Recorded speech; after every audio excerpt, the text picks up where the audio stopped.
Some people judge a stranger in less time than it takes an airplane door to close.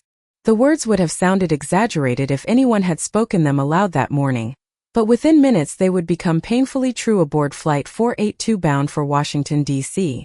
The cabin glowed beneath soft overhead lights while passengers settled into wide leather seats, lifted carry-on bags into overhead bins, and exchanged the familiar sounds of departure, the clicking of seat belts, the rolling of suitcase wheels, and the quiet hum of conditioned air flowing through the vents. At exactly 8:14 a.m., a tall black man wearing a neatly pressed charcoal jacket stepped into the business class aisle with calm, measured steps. His name was Marcus Bennett. He carried only a weathered brown leather briefcase that looked older than some of the passengers surrounding him. There was nothing flashy about his appearance, nothing designed to impress. His polished shoes showed years of careful use instead of luxury, and the silver watch on his wrist was simple enough that few people would have noticed it. Marcus paused beside seat 12F, glanced once at the boarding pass in his hand, then placed his briefcase beneath the seat in front of him before quietly taking his place beside the window. Outside, the early morning sunlight reflected across the aircraft wing, casting bright ribbons of gold through the oval windows. For a brief moment everything felt peaceful. Then a woman's voice sliced through the calm. "Excuse me. I think you're sitting in someone else's seat." Several nearby passengers turned almost instantly. Marcus looked up politely. "This is 12F, he answered, holding his boarding pass without raising his voice. The woman barely looked at it. Instead, her eyes drifted over his jacket, his shoes, and finally the worn leather briefcase. "Business class?" she asked with a skeptical laugh that invited others to join her. A businessman across the aisle lowered his newspaper just enough to watch. Another passenger quietly removed one earbud. Someone near the front lifted a phone, pretending to check messages while the camera pointed toward Marcus. The atmosphere changed with surprising speed.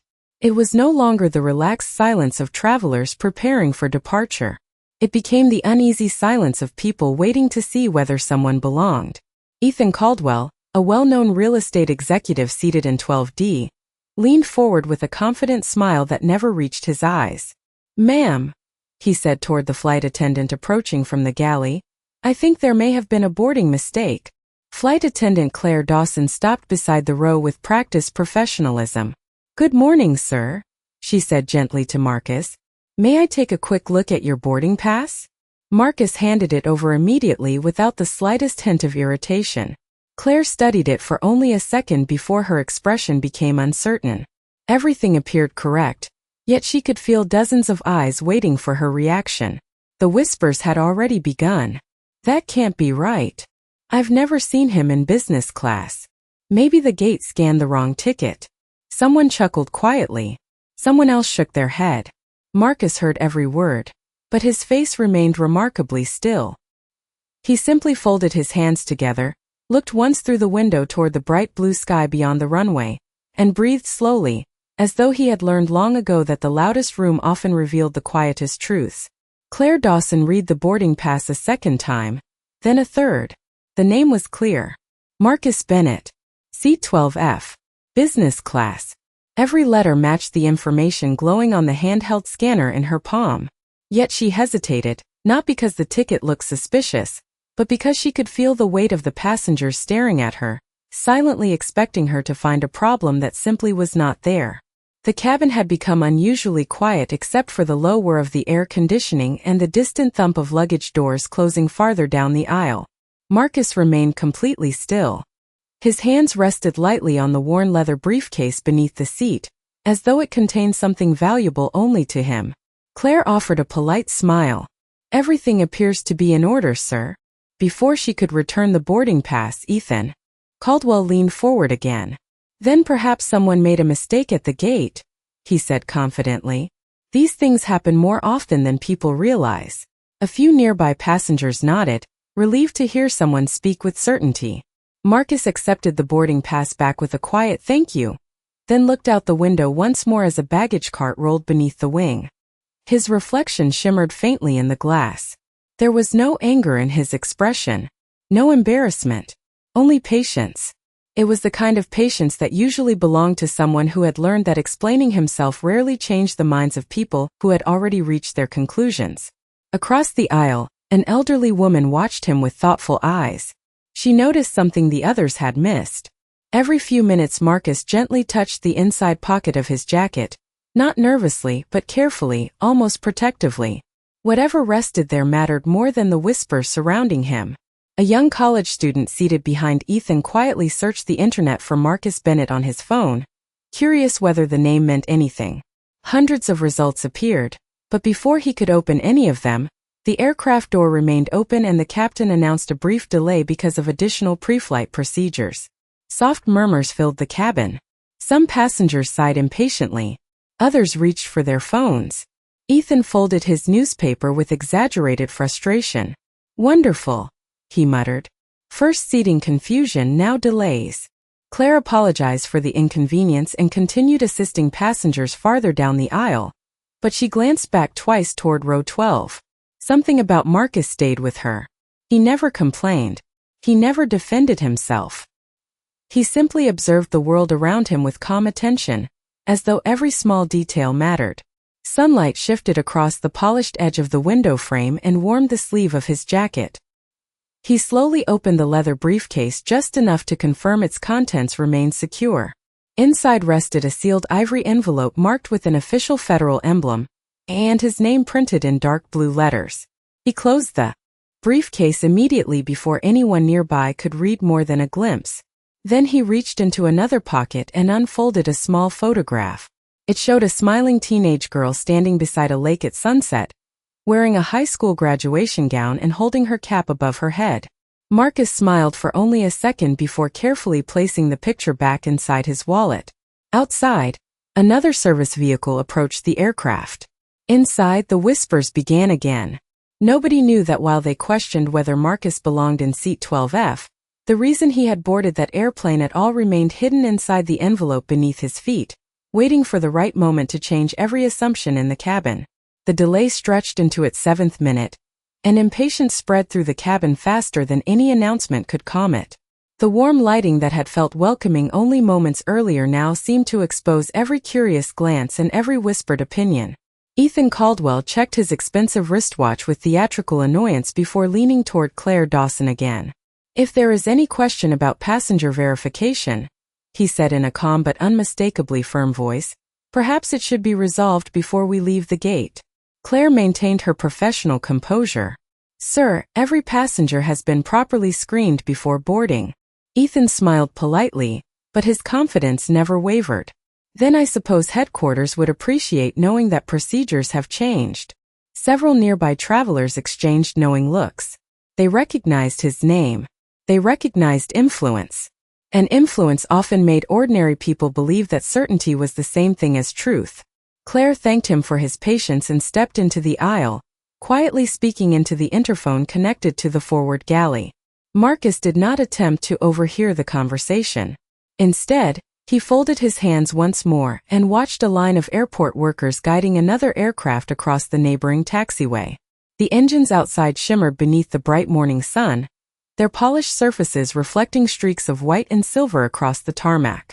Behind Marcus, the college student finally opened one of the search results connected to his name. The page loaded slowly because the airport wireless connection struggled beneath hundreds of devices. Before the article could fully appear, the signal froze again. Frustrated, the young man sighed and locked his phone. Whatever answer had almost appeared remained hidden. Across the aisle, the elderly woman quietly smiled toward Marcus. "Travel days can test anyone," she said gently. Marcus returned the smile with a respectful nod. "They certainly can, ma'am." It was the first complete sentence anyone had heard him speak since boarding, and its quiet kindness contrasted sharply with the tension surrounding him. A young mother too rose ahead, suddenly looked distressed as her little boy began coughing after drinking too quickly from a bottle of orange juice. Without drawing attention to himself, Marcus reached into the side pocket of his briefcase and offered a sealed bottle of water toward the aisle. "This may help," he said softly. The mother accepted it with sincere gratitude. Within moments the child was breathing comfortably again, smiling as though nothing had happened. Marcus simply nodded and returned his attention to the window. He did not wait for thanks. Claire noticed the exchange from the galley. It did not fit the image that had quietly formed inside the cabin. The man attracting suspicion had been the first person to help without expecting recognition. Before she could reflect further, her headset crackled. A supervisor requested one final identity confirmation for a passenger in row 12. Claire felt her stomach tighten. The request was procedural, yet she knew exactly how it would appear to everyone watching. She walked back toward Marcus with measured steps. Conversations faded one by one until only the distant hum of the auxiliary power unit could be heard outside. Claire stopped beside seat 12F and offered an apologetic expression. "Mr. Bennett," she said gently, "our operations team has requested one additional verification before departure. It should only take a moment." Marcus looked up without surprise, almost as though he had expected this moment long before he ever stepped onto the airplane. He gave a calm nod, reached down toward the weathered briefcase beneath his seat, and rested one hand lightly on the brass latch that protected the sealed envelope no one else in the cabin yet understood. Marcus bent calmly, released the brass latch, and lifted the weathered briefcase onto his lap with deliberate care. Every movement seemed unhurried, almost ceremonial, while dozens of curious eyes followed his hands instead of his face. Claire Dawson stood beside him with quiet professionalism, determined to complete the requested verification without adding to the growing tension. Ethan Caldwell folded his arms and leaned back with the satisfied posture of someone convinced the next few moments would confirm everything he had assumed. Across the cabin, phones remained lower just enough to avoid attention but high enough to continue recording. Marcus opened the case only a few inches before removing the sealed ivory envelope. The official blue emblem reflected the overhead lights, but the seal remained unbroken. He held it carefully rather than handing it over immediately. This envelope was instructed to remain sealed unless it was requested by airline operations or federal authorities, he said in a calm voice. If your supervisor is asking for verification, I believe this qualifies. Claire accepted the envelope with both hands, noticing the unusually heavy paper and the embossed seal pressed into the flap. Before she could examine it further, a sudden sound interrupted the silence. A man several rows behind Marcus inhaled sharply and pressed one hand against his chest while the other searched the armrest for support. His wife immediately called for help, her voice trembling with concern. The cabin changed in an instant. Conversations stopped. Phones lowered. Claire instinctively turned toward the couple, but Marcus was already standing. He moved without urgency or panic, kneeling beside the older passenger while keeping his voice steady and reassuring. "Sir, can you hear me?" The man nodded faintly but struggled to answer. Marcus looked toward the wife. "Does he have a medical condition?" She nodded quickly. "He has severe allergies. Sometimes stress affects his breathing. His medication is in the blue bag above us." Marcus glanced upward. "May I?" She answered before he finished the question. "Please." He retrieved the small travel bag, handed it directly to the woman, and calmly guided her through locating the prescribed inhaler. "Slow breaths," he encouraged the passenger. "Do not rush. You are doing well." The older man's breathing gradually became more comfortable, and the color slowly returned to his face. Claire had already contacted the captain to request medical support if necessary, but within another minute, the passenger managed a grateful smile. "Thank you," he whispered. Marcus simply nodded. "I am glad you are feeling better." He returned to row 12 without waiting for recognition or applause. The cabin remained unusually quiet. Even Ethan Caldwell seemed unsure whether to continue speaking. Claire looked at the sealed envelope still resting in her hands, then back at Marcus. Whatever assumptions had filled the cabin only minutes earlier now felt noticeably less certain. Her headset chimed once again. This time the message came directly from the operations manager at the gate. Claire listened carefully, then her expression changed. "Mr. Bennett," she said softly, "our operations director has asked that this envelope be delivered unopened to the captain immediately. He also requested that you remain seated until he arrives personally." Marcus gave a small, understanding nod as though the response matched exactly what he had expected from the beginning. Around the cabin, confused whispers slowly returned, but their tone had changed. Suspicion was beginning to give way to curiosity, and no one yet realized that the person walking toward the cockpit carried far more than a sealed envelope. She carried the first piece of a truth that was about to transform every opinion inside the airplane. Claire disappeared through the forward curtain carrying the sealed envelope, and the cabin settled into an uneasy silence that felt heavier than before. The engines remained idle outside, their low vibration humming beneath the floor while sunlight continued sliding slowly across the windows. Every passing second seemed to stretch the delay, inviting even more speculation. Ethan Caldwell loosened his tie and shook his head with visible impatience. "This has become ridiculous," he murmured loudly enough for several nearby passengers to hear. One passenger should not be holding up an entire flight. A few people quietly agreed, although their voices lacked the confidence they had shown earlier. Marcus did not respond. He simply rested his hands on the closed briefcase and watched a maintenance truck cross the ramp in the distance. The elderly woman across the aisle studied him carefully. She had noticed that despite the uncomfortable attention surrounding him, his breathing never changed. His shoulders never tightened. His eyes never searched the cabin for approval. It was as though he had accepted long ago that dignity did not depend upon the opinions of strangers. Several minutes later, the cockpit door opened. Claire returned first, but something about her expression had changed completely. The uncertainty that had clouded her face earlier had been replaced by quiet concentration. She stopped beside Marcus without speaking, then looked toward the front of the aircraft as though waiting for someone. Every conversation faded. Even the child who had been coloring quietly beside his mother looked up with curiosity. Footsteps echoed softly from the galley. They were measured, deliberate, and unhurried. The operations director entered the cabin wearing a navy blazer with the airline insignia embroidered over the left pocket. Beside him walked the captain of the flight, still wearing his cap beneath the bright cabin lights. Neither man appeared hurried despite the growing delay. They walked directly toward row 12 without looking at anyone else. Ethan immediately straightened in his seat, assuming they had arrived to resolve the situation he believed he had identified. Instead, the captain stopped beside Marcus and remained silent for several seconds. The operations director still held the ivory envelope, but it was no longer sealed. The official papers had been carefully returned inside after being reviewed. Claire stood quietly. Beside them, her hands folded in front of her uniform. The captain looked down at Marcus with an expression that surprised everyone watching. It was not suspicion. It was respect. "Mr. Bennett," he said warmly, "thank you for your patience." Marcus stood smoothly. "Of course, Captain." The captain extended the envelope with both hands instead of one. "Everything has been confirmed."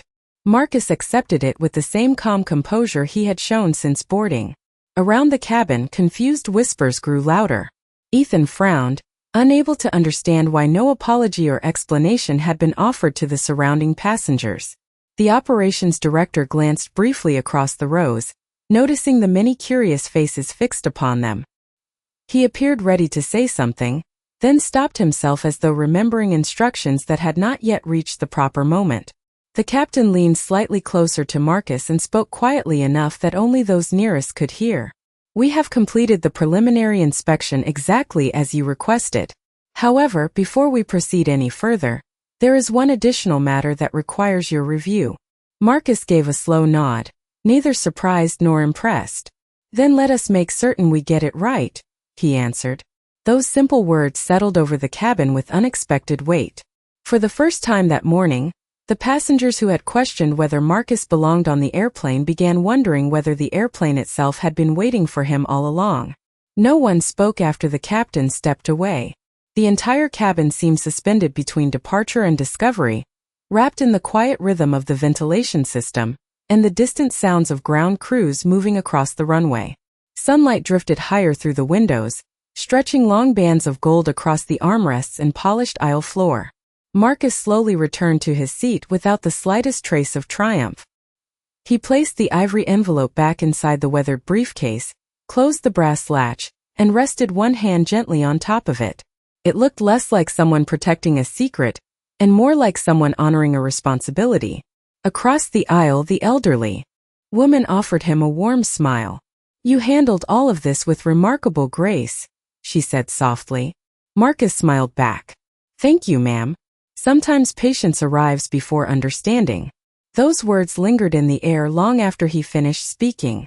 Ethan Caldwell heard them clearly but said nothing. For the first time that morning, he lowered his eyes instead of searching for another argument. His confidence had begun to give way to uncertainty, and uncertainty was far less comfortable than certainty had ever been. Claire Dawson remained near the galley entrance, quietly reviewing the events of the last 20 minutes in her mind. She realized she had never actually doubted the boarding pass itself.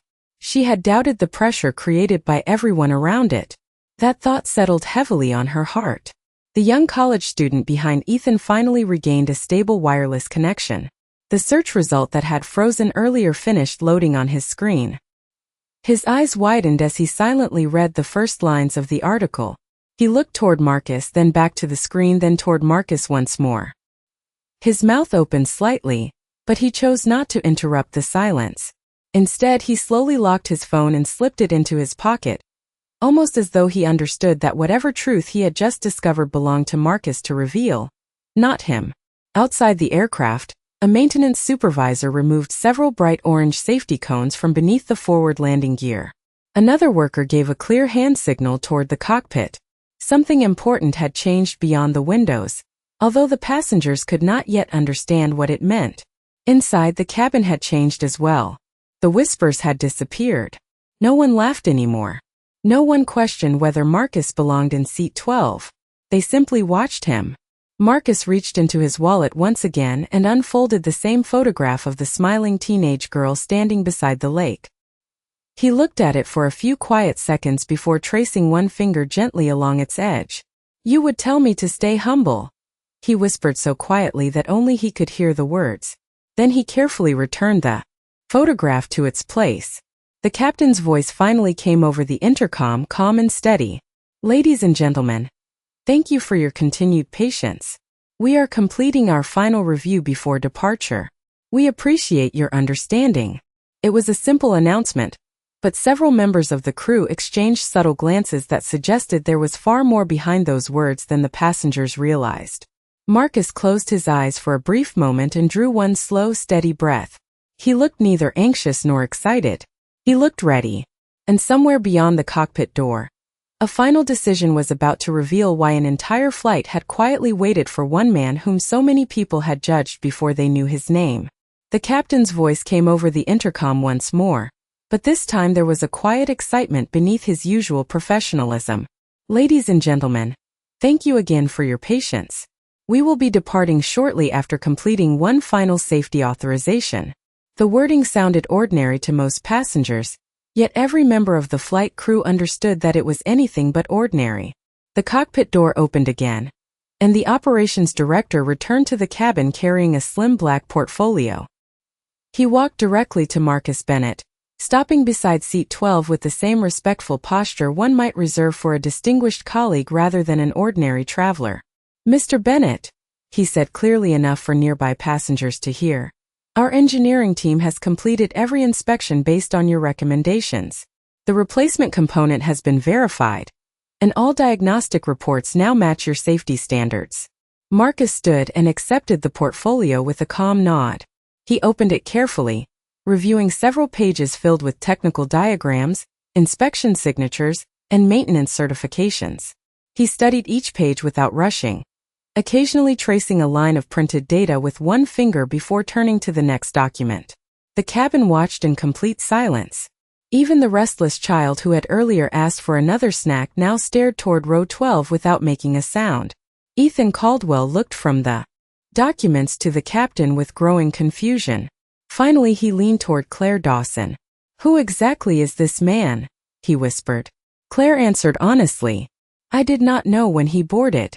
She paused before adding quietly, now I do. Marcus closed the portfolio and handed it back to the operations director. Everything appears correct, he said. The aircraft is ready for service. The captain smiled with unmistakable relief.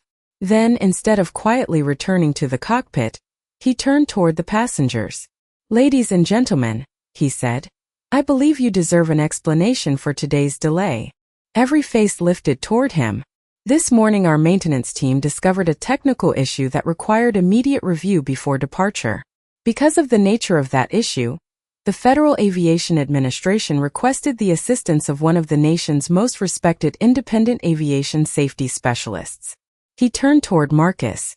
Mr. Marcus Bennett has spent more than 25 years investigating critical aircraft safety systems throughout the United States. His recommendations have influenced safety procedures used by commercial airlines across the country. When our operations center learned he happened to be booked on this flight, they requested his immediate assistance before we departed. No one moved. No one even seemed to breathe.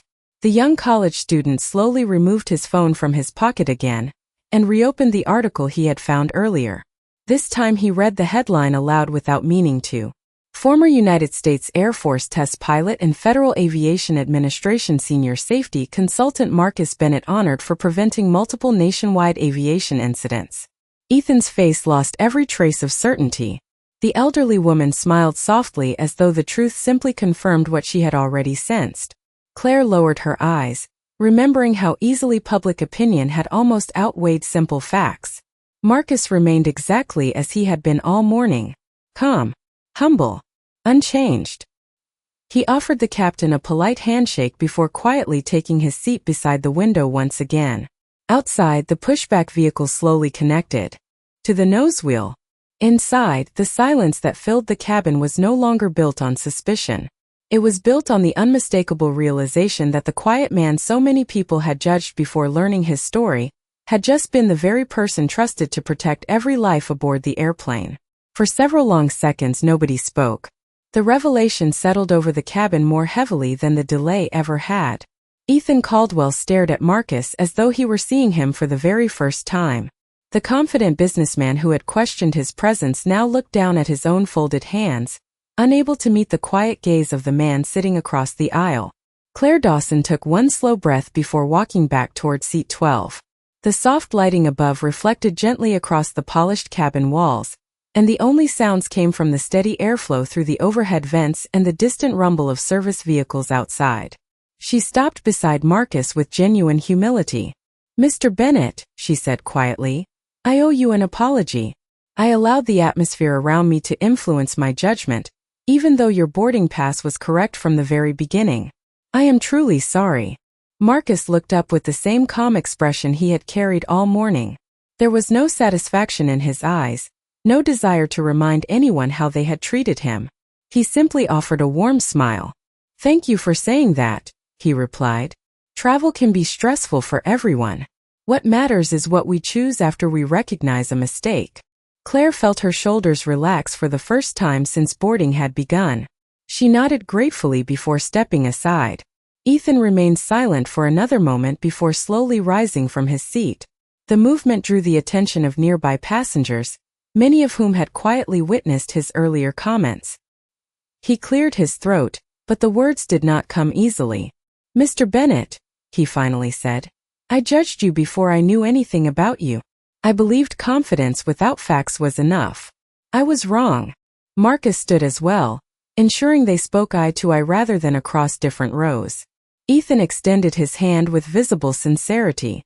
Marcus accepted it without hesitation. The handshake was brief, respectful, and free of resentment. "We all make quick assumptions sometimes," Marcus said.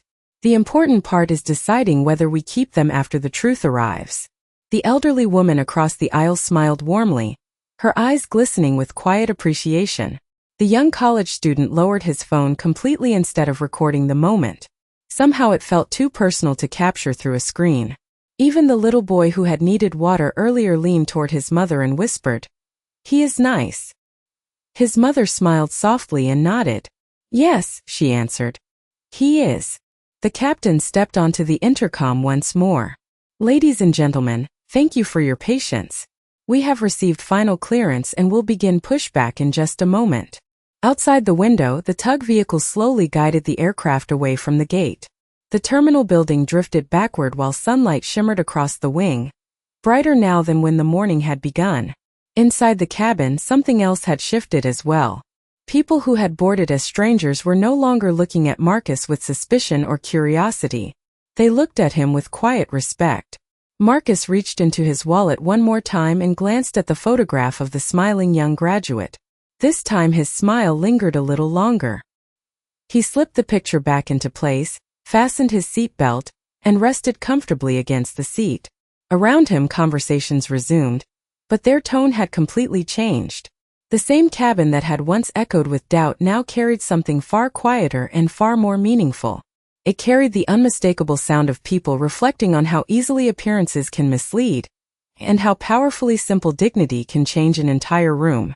The aircraft eased away from the gate with slow, deliberate movement, and the familiar vibration beneath the cabin floor finally signaled the beginning of a journey that had almost been remembered for the wrong reasons.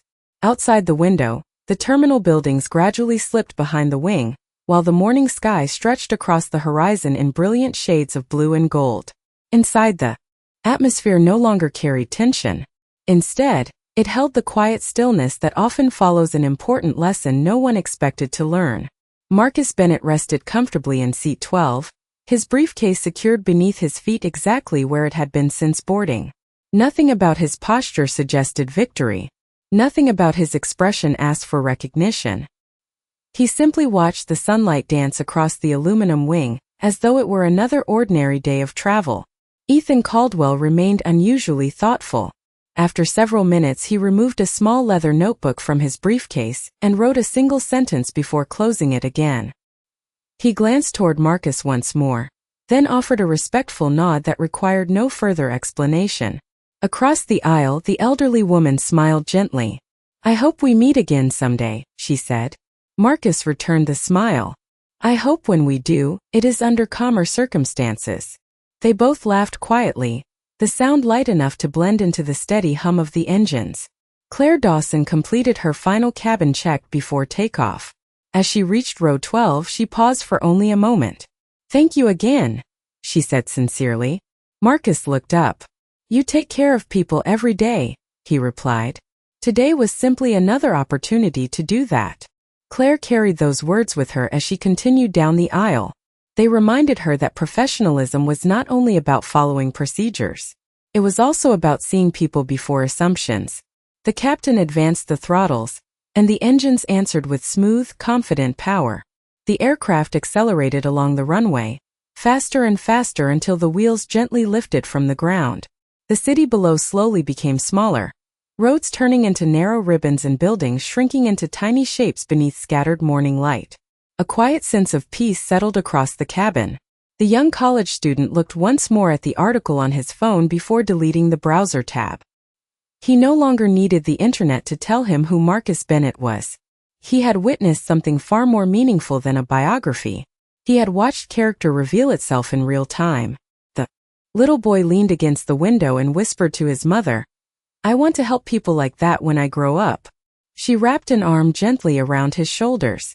"Then remember what you saw today," she answered. "Helping people starts long before anyone knows your name."